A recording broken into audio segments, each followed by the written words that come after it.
राजपुर गांव में सोमू नाम का एक किसान रहता था। वो बहुत ईमानदार था। पूरे गांव में उसकी फसल सबसे बढ़िया होती थी, इसलिए उसकी फसल की अच्छी कीमत मिलती थी। सभी उसका बहुत सम्मान करते थे, इसलिए उसका पड़ोसी कनुआ उससे बहुत जलता था। कनुआ उसे नीचा दिखाने और तंग करने का अवसर ढूंढता रहता था।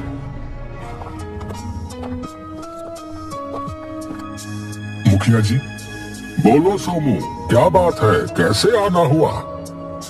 मुखिया जी, मैं इस कनुआ से बहुत तंग आ गया हूँ। ये रोज ही कुछ ना कुछ करके मेरे लिए परेशानी खड़ी कर देता है। अरे सोमू, क्या हुआ, पूरी बात बताओ, तभी मैं तुम्हारी मदद कर पाऊंगा। मुखिया जी, मेरे और कनुआ के खेत की मेड़ एक ही है। हाँ हाँ, ये तो सब जानते हैं। उस कनुए ने कल वो मेड़ बीच में से तोड़ दी और अपने खेत का पानी का पाइप मेरे खेत की ओर करके उसे चलाकर छोड़ दिया। मेरा पूरा खेत पोखर बन गया। आप कुछ कीजिए ना। तुम मुझसे क्या चाहते हो? मैं उसे समझा समझा कर थक गया हूँ। पंचायत करा लो। बोलो, तुम तैयार हो? जी मुखिया जी।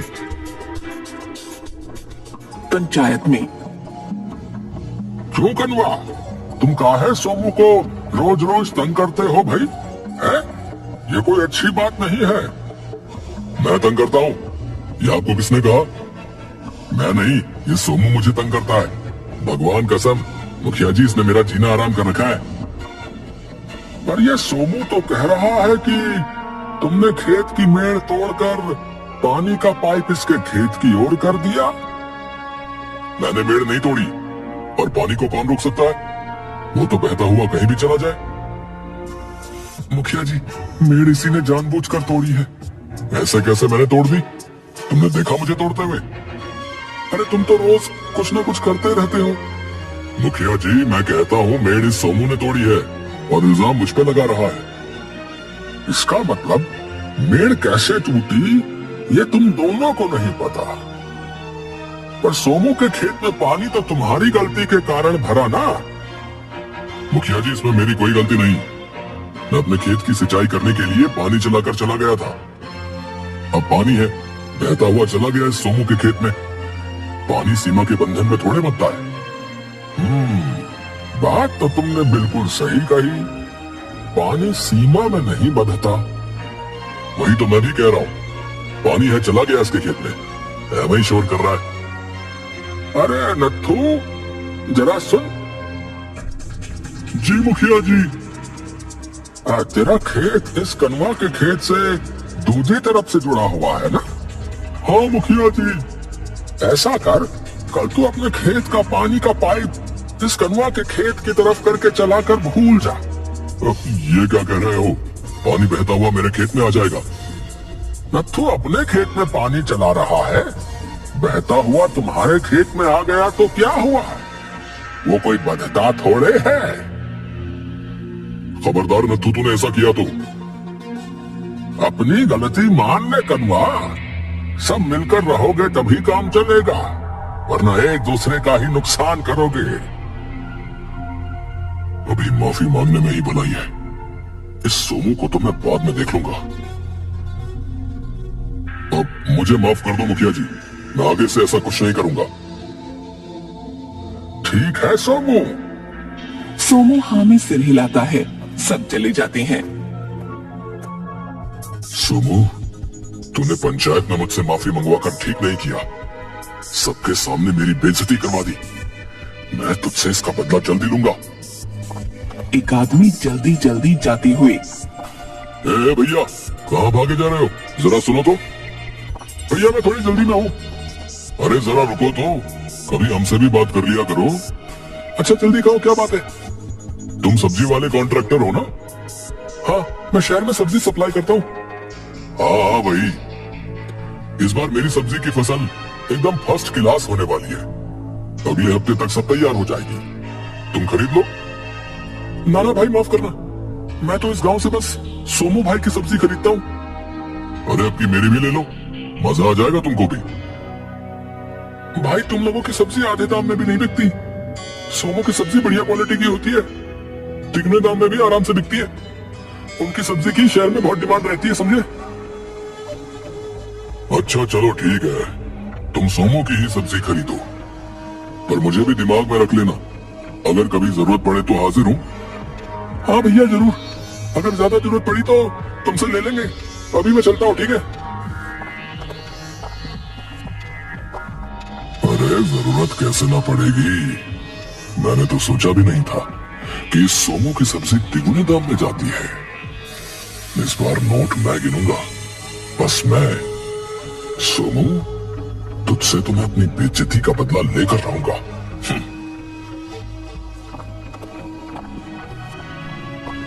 क्या हुआ, आज आप ज्यादा ही थके हुए लग रहे हो। नहीं ऐसा कुछ नहीं है, बस हल्की सी हरारत है।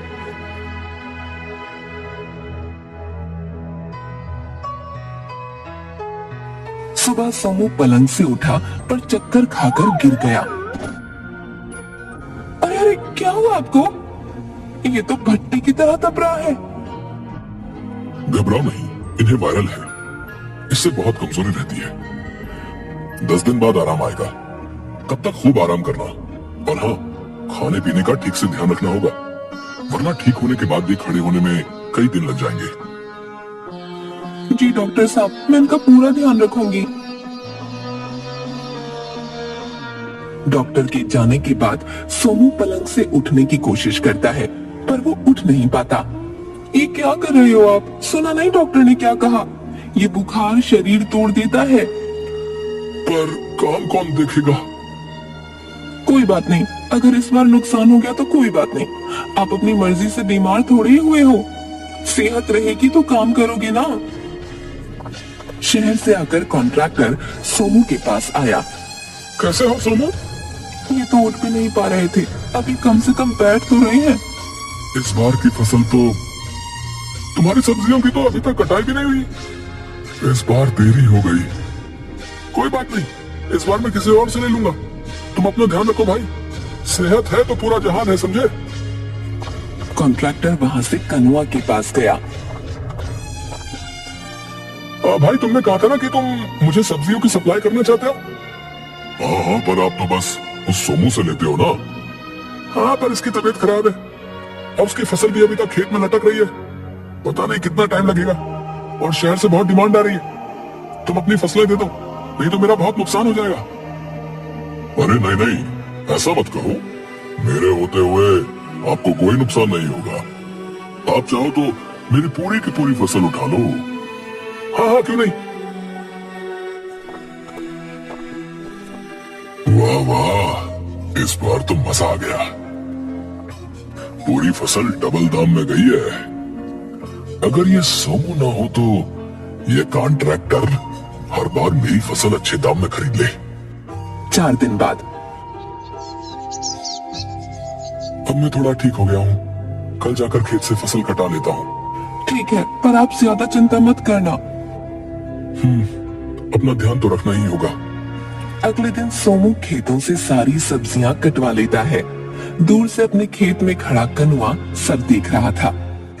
तो ये सोमू का बच्चा ठीक हो ही गया, अरे मर ही जाता तो अच्छा था। सुनो, ये सब्जियां जल्दी खराब हो जाएंगी, शहर जाने तक सब सड़ जाएंगी। मैं तुम्हें कल सुबह बताता हूँ इनका क्या करना है। इसे रास्ते से हटाने के लिए कुछ तो करना पड़ेगा, वरना कॉन्ट्रैक्टर मेरी सब्जी दोबारा नहीं खरीदेगा।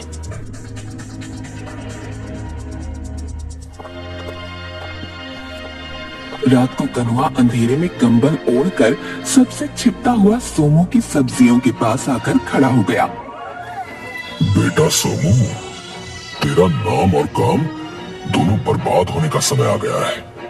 तूने सबके सामने मुझसे माफी मंगवाई थी ना, तू तो किसी से माफी मांगने के लायक भी नहीं रहेगा। चल बेटा, दिखा दे अपना जलवा। वो पाउडर सब्जियों पर छिड़क कर वहां से चला जाता है।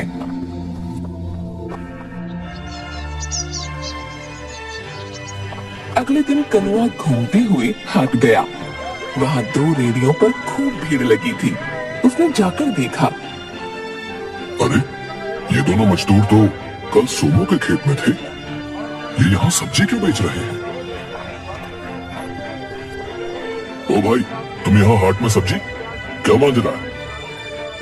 सोमू भैया ने कहा है कि ये सब्जियां जल्दी खराब हो जाएंगी, इसलिए इन्हें गांव के हाट में आधे दाम पर बेचने को बोला है। हे भगवान, मैंने तो इन पर वो दवाई, मुझे क्या, मेरे घर में हमारे खेत की सब्जी खाते हैं। सोमू की सब्जी जो खाएगा वो सीधा अस्पताल जाएगा। जब सब बीमार होंगे तो देखता हूँ कि वो किस किस को जवाब देगा। ले, चलो अच्छा है, सोमू की बदनामी पूरे गांव में होगी, अब आएगा मजा। हाँ भैया, बेचो सब्जी बेचो, देखो सोमू को नुकसान ना होने पाया है। कनुआ अपने खेत में एक आदमी से बात कर रहा था, तभी एक बच्चा भागता हुआ आया। काका काका जल्दी चलो, आपको काकी बुला रही है। अरे बेटा, पहले सांस तो ले ले, ऐसा क्या हुआ? खाना खाने के बाद से राधा उल्टियां कर रही है, अब तो बेहोश हो गई।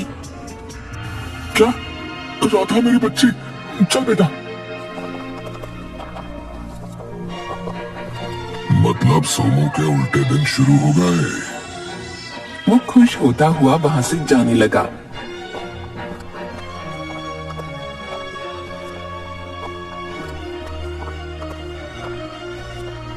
रास्ते में उसे मुखिया मिल गया। अरे मुखिया जी, क्या हाल है?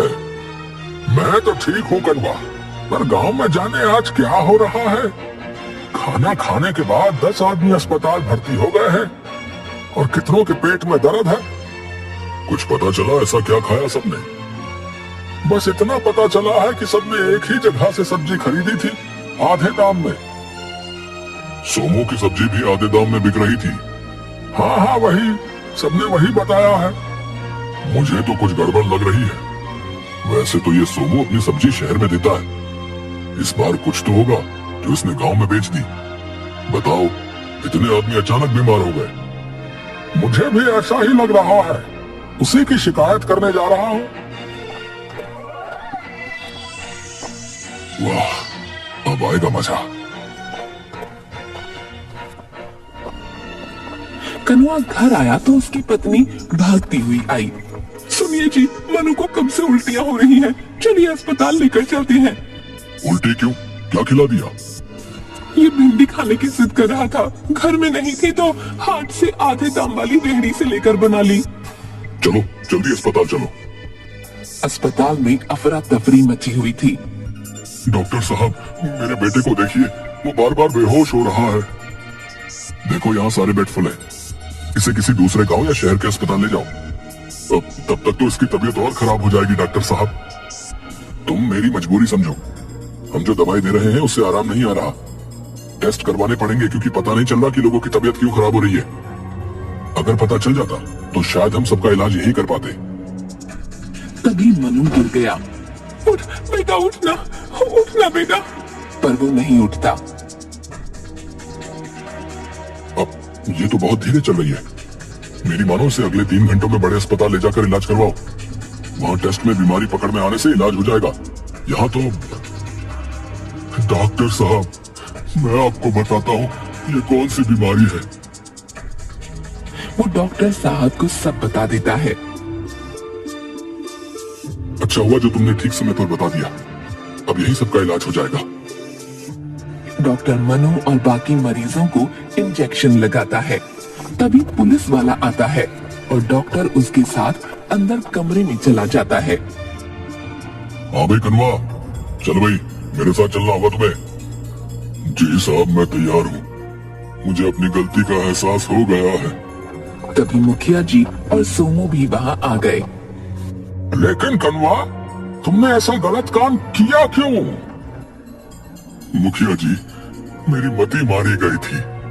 मैं हर हाल में इस सोमू से ज्यादा कमाई चाहता था, इसलिए इसे नुकसान पहुंचाने का कोई मौका नहीं छोड़ता था। लेकिन इस बार सब किया धरा मुझ पर आन पड़ा। कनवा, मैंने कभी किसी का कोई बुरा नहीं किया, फिर तुम न जाने क्यों मेरे पीछे पड़े थे। अब तुम्हारी एक गलती की सजा सब गांव वालों को भुगतनी पड़ी, और तुम्हारे बच्चों को भी। मुझे सब लोग माफ कर दीजिए, मुझसे बहुत बड़ी भूल हो गई। इसीलिए कहते हैं कि अगर दूसरे का बुरा सोचोगे तो अपना बुरा कब हो जाए कोई नहीं जानता।